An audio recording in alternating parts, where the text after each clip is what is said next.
What's up, my healthy friends? Here we are again, you and I having a totally one-way conversation. I think it's time that you started saying something here. I'm feeling a bit lonely. One of the many ways that I solve said loneliness is that this year in 2022, I work super hard to fulfill my mission to coach 300 women to get control of their emotional eating so they can lose weight and actually keep it off without counting calories or eating rabbit food. The good thing about working in this space of emotional eating, mindset upgrade, and doing that deep inner work that's required is that a lot of the practitioners and experts are quite amazingly grown and personally developed themselves, as you might expect, since they're leading and guiding others to do the same. And today's podcast guest is in this arena with me, and we somehow got connected via social media with no prior knowledge of each other, jumped on a Zoom call, and instantly were like, we are so on the same wavelength. I want to introduce you to Marleen Mour, who is a 36-year-old single mum who was born and raised in an emotionally tough environment, particularly for women in Northwest Africa. To be exact, Egypt of all places. And she in fact ran away from the country at the age of 19, came here to Australia, and now lives in Sydney. Her emotional eating challenges started at a young age and didn't change just because she found herself in the great land of Australia. Alongside the emotional overeating and sugar binges, there was the all too familiar self-loathing and savage self-talk, which I know from experience is something that I myself have worked on a lot, and literally every single one of my clients works through as well. Eventually, though, Marleen found herself and the answers, and she managed to turn emotional eating into self-love and won Australia's National Bikini Mama category in 2021, and now runs a self-love for permanent weight loss course, transforming other humans to be as awesome as she is. Marleen, welcome to the show. Hey, Matty, my goodness, what an introduction. I'm like, who's he talking about? Is that me? It's definitely you. You're fantastic. I'm so excited to be here, and you explained it so well. We are so on the same wavelength, and I'm still in awe of you because I have not met a man like you before who's just so aware of this stuff. So, yeah, I'm in awe. Thank you for having me, Matty. Oh, you are more than welcome. I need to put that spiel that you just said on my dating profile. Yes, please. So I would really love to start by understanding like your origin story. It's so unique compared to other guests that I've had on before. Like, you grew up in Egypt, and obviously, apart from my understanding of the pyramids in my year 4 assignment, all I know is that especially for women, it's a super, super tough environment. So like, can you start us? Yeah. What was it like growing up in Egypt as a woman? Absolutely. You know what? There used to be so much shame for me around the story. So the fact that I talk about it now is a huge thing. Because even when I ran away, I was accused of tearing the family apart, and I carried that shame with me for a long time. So like, there's been so much healing for me since then. But yes, I was born in Cairo, Egypt, and raised by my mum up until age 4 when my dad returned from the US. And my dad was very aggressive, a very angry man. So it wasn't even just the culture. It was predominantly the father figure in the house. Yeah, that caused a lot of the tension, a lot of the trauma in the childhood. But essentially the message ingrained in me growing up was a woman with no reputation is better than a woman with a good reputation. And you should go from your father's house to your husband's house and don't have a voice, don't be heard. And even, I hope it's okay to say this here on your podcast, but even my sexuality was not something that was mine. It was something that was protected and preserved for somebody else later in my future. Yeah. If that makes sense. So with the amount of suffocation, I suppose, and the stress of having such an angry dad whose mood really dictated the energy of the entire house, I think I grew up and there's a term for this I found out from a psychologist called enmeshment. Mm-hmm. When you grow up in a household with one parent who dictates the mood in the house, a lot of people will be able to relate to this. You grow up feeling responsible for how others feel. If somebody's angry, you think it's your fault, that you've done something or you didn't do something. And so I never grew up with an internal sense of self-worth. It was always externally derived and always based on other people around me. And of course, I've never learned how to deal with the emotions. I don't think anybody in our generation really learned. I think our parents definitely didn't know anything about emotional intelligence or even like mental well-being, right? Yeah. So I ate a lot of my feelings, and mum, bless her, she, if she felt that I was upset, she'd give me chocolate. And when you're young, you don't know how to talk about what's upsetting you. You don't know how to express yourself.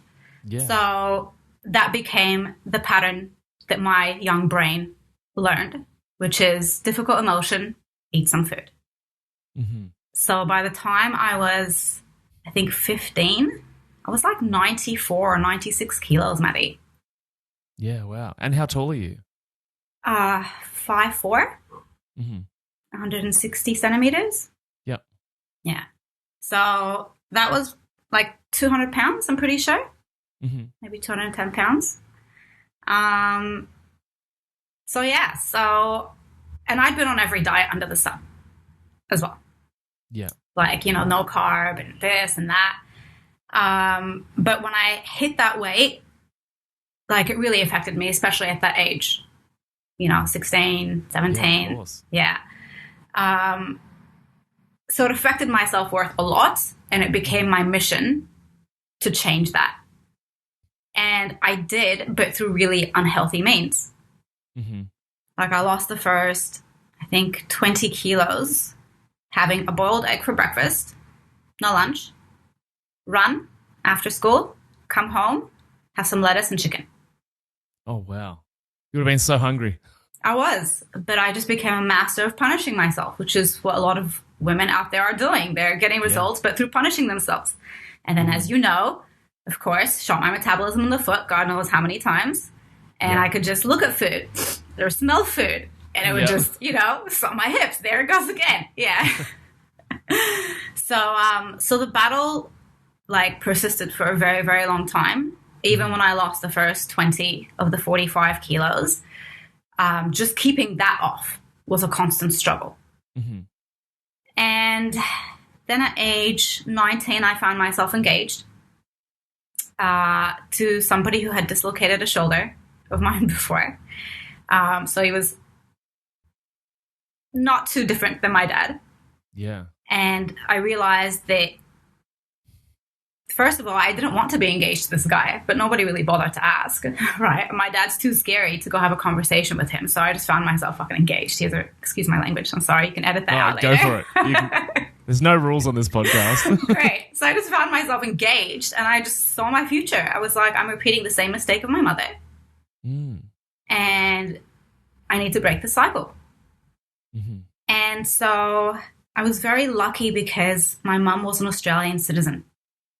Right. Because she'd come to Australia with her parents in 1969 when they were just handing out citizenship. Here you go, here you go.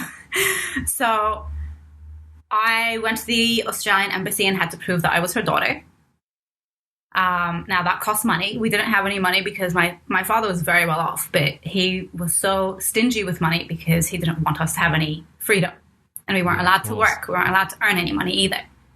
So this is all the law of attraction, but just sitting there thinking about it, like for weeks and weeks, then these two guys approached me from my philosophy class, and they said, there's a competition that pays winners $2,000 each. We're looking for a third person to complete our team. They're like, we think you're pretty smart. Can you be in our team? I said, sure. So opportunity landed in my lap. We won. I got my $2,000. Nice. Now, yeah, about $1,000 of that went on getting the new passport. Mm-hmm. And I had about $1,000 left. I got a plane ticket to Romania, I think it was, which was the furthest I can go. Now, I got chased to the airport by my family. Whoa. Yeah. This feels like a movie. Yeah, it really is. I'm not even giving you all the details. But Yeah, I bet. I got chased by my family through the airport. And they found me. My uncle snatched my passport out of my hand, my Australian passport. But I had a moment of brilliance, and I just turned to the guard and I said, I don't know who that man is, but he just took my passport.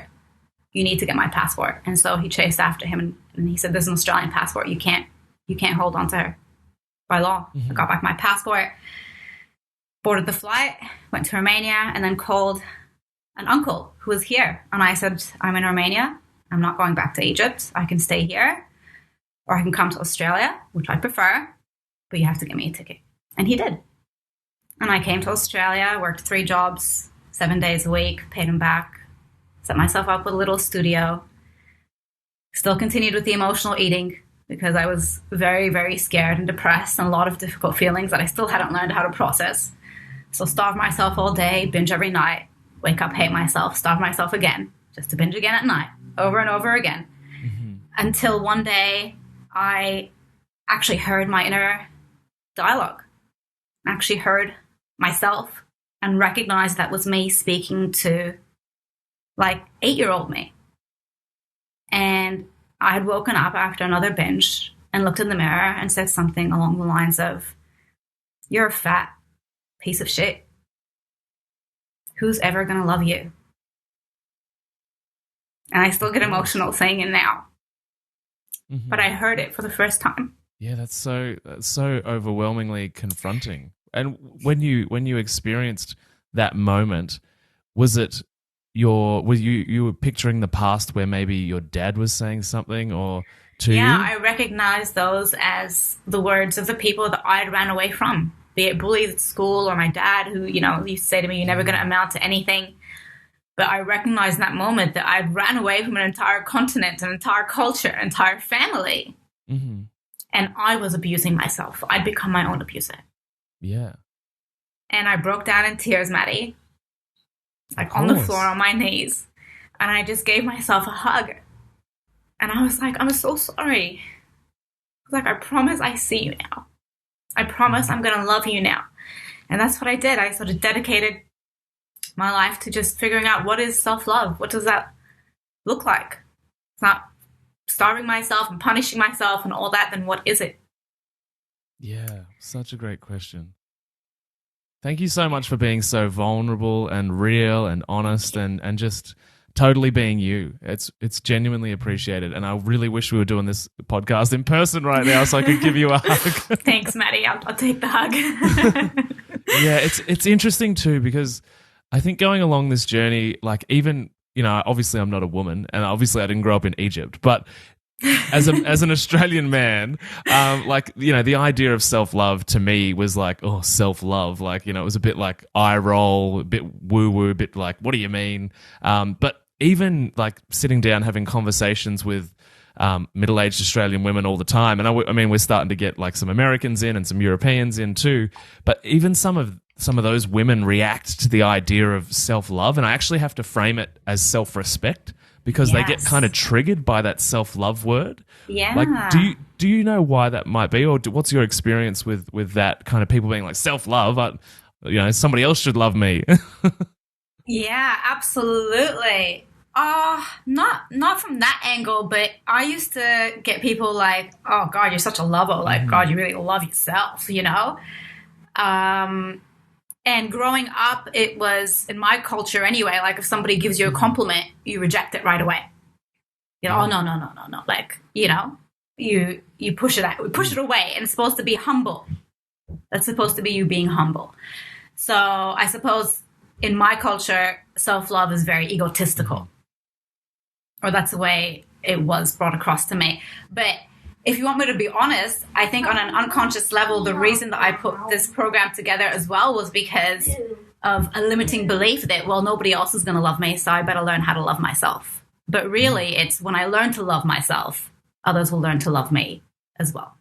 Yeah, I totally agree with that. And I think at the beginning, it's such a confusing thing because you think of the way that others have loved you, which in many instances, if you're in this situation, is not a healthy form of love. It's like you said, it's enmeshment, it's, trauma bonding, it's codependency. Yes. And so the idea of loving ourselves in that same way sounds so toxic that it's like my only example of love is terrible. So loving myself also sounds awful. Yeah, well, what I like to explain to my clients is for the first time, we're doing an internal audit of your life. Yeah. What are you saying to yourself? Where did it come from? What are your beliefs? Did you choose them or did you inherit them? What patterns do you have? Do you want to keep them or not? Sort of like, when you defragment a computer, find some software from freaking, oh shit, this is from like 1954. Like, it's 2022. Let me get rid of this old software that's my parents' shit. You know, it's slowing everything else down. Yeah, and totally. let me install some new software. So, yeah. I think that's awesome. I love it. I love it. So when you discovered, I guess, this, you know, inner child that needed nurturing and love, like, and you still obviously had a lot of emotional eating going on then. What was the journey from then to sort of overcoming it, getting to the point that you were, you know, winning stage competitions with your body? What was different about that journey compared to losing weight beforehand? Completely different, because how do I frame this? Because suddenly I started listening to myself. Mm-hmm. That little girl that was always told, oh, I'm too busy, or later, or, you know, just felt like nobody was there for her. Suddenly I was there for her. Suddenly I was listening. Yeah. And I was paying attention. Mm-hmm. If I was upset, or if I was stressed, or if I was just emotionally eating, I'd pause. Or I'd let myself continue the emotional eating, but I'd be aware. What am I feeling right now? What am I suppressing right now? Mm-hmm. What's really upsetting me? And after I'd finished my binge, I'd spend some time thinking about it. First, identifying the emotion. What is the emotion? Is it overwhelm? Is it stress? Is it exhaustion? Is it like lack of self-worth? Is it fear? Like, what is it? What's the cause of it? And then how can I actually address this instead of eating it and just pushing it down?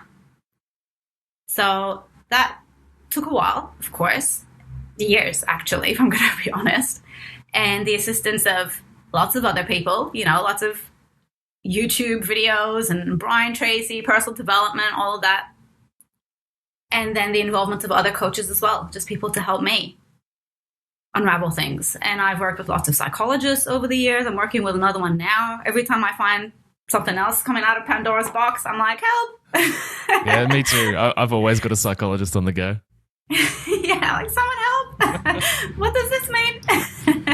So it's turned into a learning journey and just learning about me instead of fighting me and punishing me and, you know, forcing me. I'm working with me and I'm caring for me and I'm understanding me and I'm loving me. And because of that, I'm growing. Now, it's not all like, you know, roses and butterflies and candles and like meditation and shit. There's like lots of crying and, you know, like breakdowns and all that.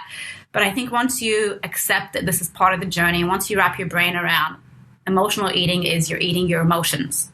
And therefore you need to start listening to your emotions. Because I'm not sure, do you know the book called Ask and It Is Given? Yeah. Your emotional guidance system. Your emotions are a guidance system. Don't push them down. Don't ignore them. Listen to them. Yeah. Let them guide you. So that takes a while. Yes. Even just listening to your own thoughts and even like acknowledging that you're having an internal dialogue takes time. You know, so it's a long journey. It's a long process. You know, some clients come in, they've started this journey somewhere else and they're just coming to tie loose ends. And some people, this is brand new to them and they need like a good 18 months consistent, you know, holding their hand and support. Yeah, to get through that journey. I totally agree. Every time I'm on a conversation with somebody that's interested in working together, I always say, I want to be honest, this is uncomfortable. You might cry. This is going to take time. And we can't turn 30, 40, 50, 60 years of living one way around in just, you know, a few weeks. I'm super realistic with everybody. Yeah, it's a bit of a roller coaster. But interesting you mentioned in there Brian Tracy, because I think for myself on my own emotional healing, dealing with childhood trauma journey, is that like if I didn't get into starting a business and entrepreneurship, like I would never have become, you know, come this far down the path of like emotional healing and personal development and that kind of thing, because being a small business owner encourages so much growth in so many ways. Do you feel that being put into a situation where you had to be your own boss really helped that journey? Absolutely. Like being a business owner, especially in the personal development world, is all about your personal development. Like your business is an extension of you. It's you putting you out there into the world. And you're always evolving, you know, so your business always evolves. And that's the only constant in life is change. So Yeah. for your business to keep up with things, you got to keep up with things personally, and then you got to keep reflecting that in your business. So yeah, the two go hand in hand. I feel the same. And just being in rooms of people that are pushing themselves in different directions, and being on Zoom calls with groups of other business owners that are like, learning on the call, like, I need to grow in this direction, or I've got a limiting belief here. I find that so incredibly powerful. But obviously, not everyone can put themselves in a situation where they're self-employed. But I think one of the big things there is starting to surround yourself with people that are willing to push the envelope and willing to go to that next level, because no matter how much you try, if the people at home, and your story is a perfect example of this, if the people at home are unsupportive, your husband's unsupportive, your kids are dragging you down, you can find the perfect self-love solution ever. But if you're still walking into that environment every single day, you're going to be victim to the environment, because those people unfortunately control our lives. And that's the nature of all families. We're pack animals, and the people in our home have the biggest influence on us, unless we're like a rebellious child that leaves Egypt. But yeah, so it's like you've got to get those people in your world on board with your journey. Do you have a strategy that you work with your clients to get the people at home on board with their journey, so they're not trying to tear them down? I get them to involve everybody in the strategy. So I get them to sit down with the kids if the kids are young, and go through the meal plan and be like, yep, Mom, we like these meals and these meals and these meals. So it's a collective family decision. And I don't give diets. I give like meal plans with suggestions of the sorts of foods to eat and the sort of portions that would be right for that person. But yeah, no, they sit down, and it's a family effort. And, I have a little, not a script, that's not the right word, a framework for them to use when they're talking to their partner, and asking for support, how to bring that about as well. So yes, I'd say about 50% of my clients need to have that conversation. And it's massively important, because the people that you spend, the 5 people closest to you, will influence like your income, your mood, your weight, everything, right? Like the average, right? The average of the 5 people you spend the most time with. And family is not usually people that you can cut out if they're not at the level that you want them to be at. So yeah, you have to figure out how to make this entire journey sustainable for clients, as opposed to like a short-term thing. So the family has to be involved. Yeah. Yeah, no, I totally agree with that. It's and it can be some difficult conversations too, because people often feel judged by your decision to be better. Yeah, interesting. Right? It's like when you say no to a drink on Friday night, people are like, oh, you're not drinking, and their negative reaction is usually them feeling judged about the fact that you've made a different decision. Or like, the gluten-free thing or anything like that. It's like everybody else reacts negatively, even though nothing's happened to them. It has nothing Literally to do with nothing them. has happened. Yeah. Somebody just said a few words about you're not food. asking them to eat it or not drink it or whatever, but yeah. Yeah, totally. But it comes back to that pack animal thing, I think, which is like, the pack is doing this and you're not doing this. This is concerning for the pack. Well, similar to what we were talking about earlier about, enmeshment or the effect of that, I like to constantly remind my clients that people's emotion or people's words and actions are more a reflection of them than they are of you. So take everything with a grain of salt. Like, let people respond however they want to respond. Just understand it's a reflection of them and the story that they're telling themselves, nothing to do with you. Yeah. So separating that is very important. And don't forget also, Matty, like you being in their social circle, like lifts their probability of success as well, because you are that person whose life they want to model it after, right? Or their eating habits and their relationship with food. So that's the beauty of being a coach, is even if, the people around them at home are not the best example, well, now they have touch points with somebody who's an excellent example. And it builds from there. Yeah, totally. Well, and there was this really beautiful moment on a group coaching call last night, actually, where one of the women said, like, oh, I'm just so inspired by the vulnerability and honesty in this group of women. Like, and it was just so fantastic. And you're so right. Like, coming into this world by default opens you up to a group or a community of people that are all heading in the same direction, generally speaking. That's the beauty of it, yeah. And so, like, when when your clients struggle, I'm sure they reach out to your other clients as well, not just you.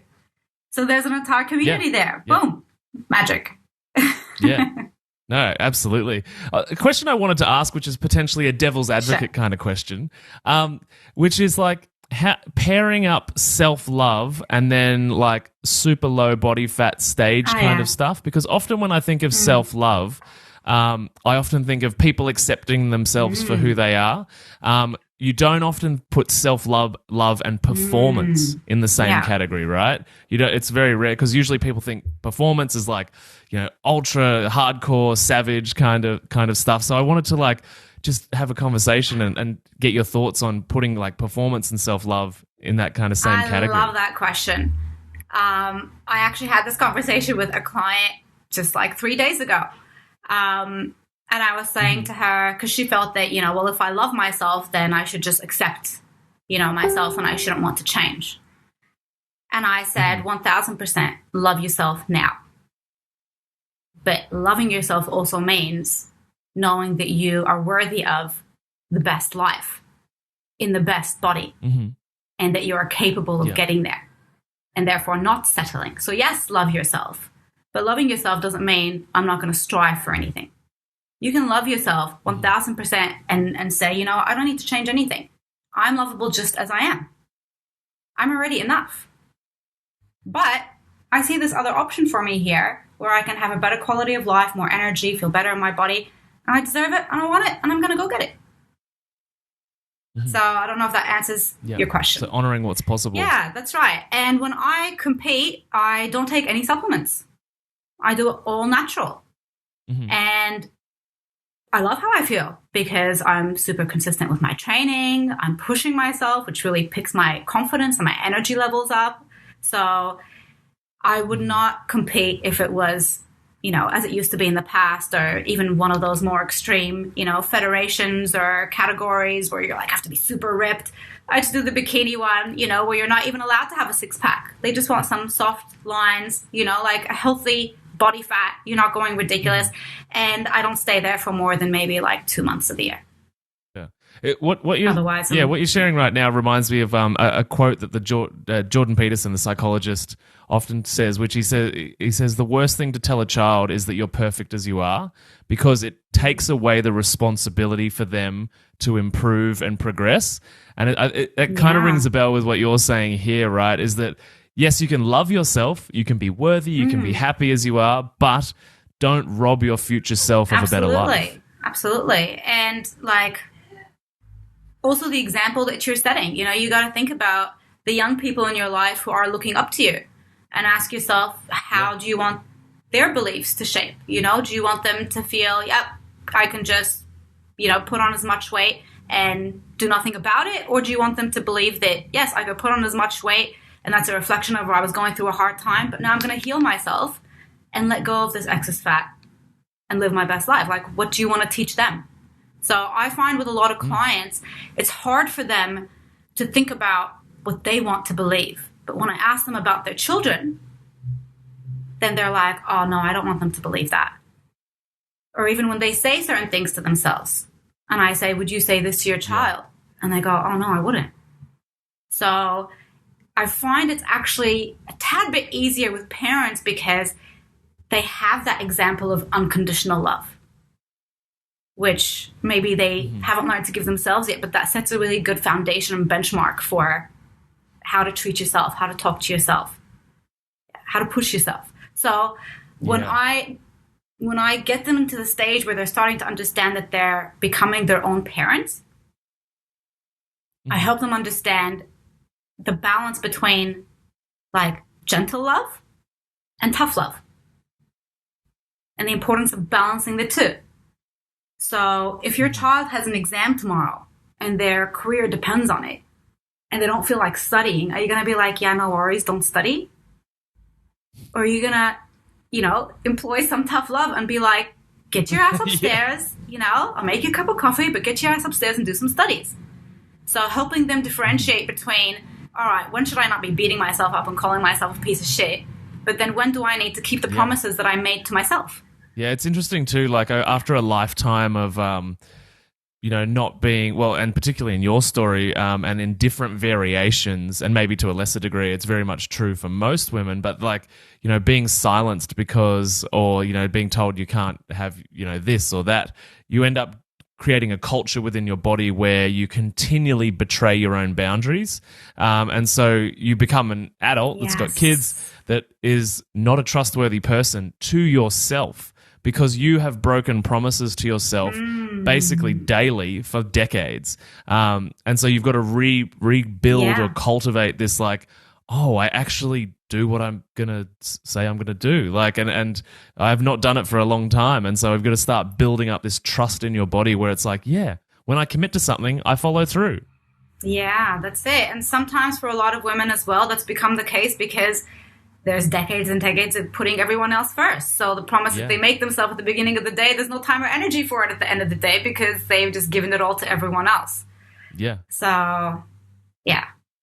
Yeah, totally. That whole a lot of change. Prioritizing self is so incredibly challenging. And I think as well, like, possibly to go a layer deeper, but like our society has become very individualistic in the sense that we once and not like I'm always banging on about tribes back thousands of years ago, and I know we can't do that exactly, but I think we need to take a lot of information from that time and use it today, because it used to be that for women, like the women would work together and raise all of the kids together, and not, it wouldn't be one woman that has to be absolutely every human to this group of kids. It was like, oh, actually, no, Marleen deals with those problems, and then if someone comes to you for something, you're like, oh no, go to Mary. Mary deals with that stuff. Like, and it's a group of women carrying the Takes the a stress. village to raise a child. Exactly. Yeah, not anymore, though. That's the thing, is that like the industrial movement stuffed it. It just put us, segregated us in homes, and now, like you said, now we got to do everything. And then the feminist movement came around, and now we're doing the man's job too in a lot of cases too. It's like, oh my God. Yeah, so for a lot of us, we need to just slow down and, again, give ourselves permission to do less. But what I find with a lot of my clients is the doing is because on an unconscious level, they don't feel wanted, so they need to feel needed. Gotcha. Yeah, so they need to let go of that need to be needed and just be like, I am enough. I am loved. Like, yes, I'm loved. And I don't need to keep doing. Yeah. I could sit back and actually let someone else do it. I could receive. Yeah, totally. Like, I think you raised a really good point there too, like with the feminist movement. Like, I'm all for everybody doing anything they want to do, but to our physical bodies, there's actually a cost. Like, it doesn't matter how social or political we can get, there's still a biological cost for men too, trying to be, superheroes that work 17 hours a day. There's plenty of those clients that you and I can both help because they hate themselves. So it's not even about feminism, but all of these political social movements come at a biological cost. And unfortunately for women, that's going to be weight, that's going to be hormonal issues, that's going to be some really uncomfortable anxiety, depression, all of that kind of thing. And it's just, I get it. Intellectually, it's like, yes, let's progress and all do everything and take over the world. But also it's like, but your body's falling apart. Yeah, find that balance. And that's the thing is the feminist movement has actually pushed women into their masculinity more. Yeah. So now I feel like there's a rise of the feminine energy again, or a rebalancing, like with the gender fluidity. Like, that's a rebalancing of the feminine and masculine energy, because our world is highly masculine driven, right? It's a patriarchal society. Power defaults to the men. But now the energies are being balanced again. So I'm hoping that us as women as well, we will learn to be more in our feminine energy of enjoying and, slowing down and just like receiving, instead of do. So hopefully we could all as a society find a good balance with this gender fluidity thing that's going on. Yeah. Yeah. So because you're so amazing, we need everybody to know how to find you. So where can they find you online? I am mostly on Facebook. It's essentially where I run my entire business. So they can search for a Facebook group called Transforming Bodies with Self-Love. And I'll be there. We'll put the link in the show notes below for everybody listening. Amazing. Yeah, that's probably the best way to go. Yeah. And so a couple of questions to wrap up. So what did you believe 5 years ago that you no longer believe now? What did I believe 5 years ago that I no longer believe now? 5 years ago, I believed, who am I for anybody to listen to me? That's a big change. Yeah, and that held me back from starting this business. Mm-hmm. And then I changed that belief to, because I was sitting around waiting for somebody else to do this. I was like, I'll just wait for somebody else to discover like self-love for weight loss. Then I'll jump on their bandwagon. Mm-hmm. And then one day I thought, why not me? Why not me? Great question. Yeah, why not me? Well, I know that everybody that's been a part of your world so far is very glad that you decided, why not me?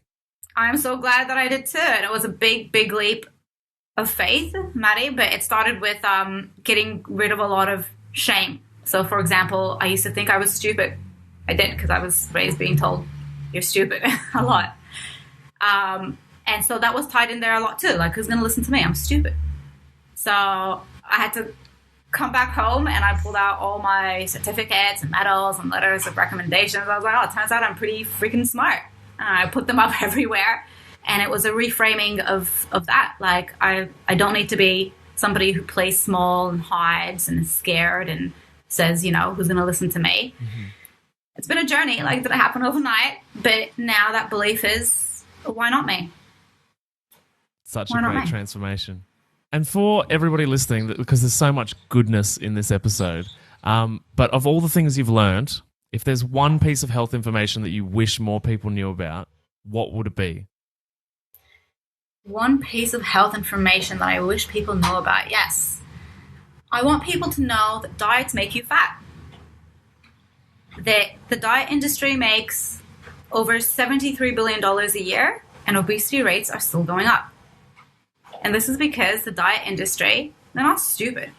But they're selling us programs and ideas and information that does not work. And when we regain all the weight, because really diets are designed to increase our fat storage and lower our metabolism, which we all do fabulously well on diets, then we blame ourselves. The diet industry goes, oh, that's your fault. Yeah. And we go, yeah, it's my fault because I'm not good enough, because I'm not strong enough.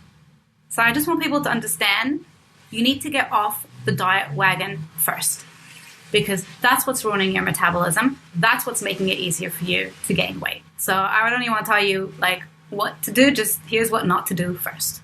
Quit that first. Great advice. And then once you've done that, come and hang out with Marleen or me. Or Matty. That's it. That's it.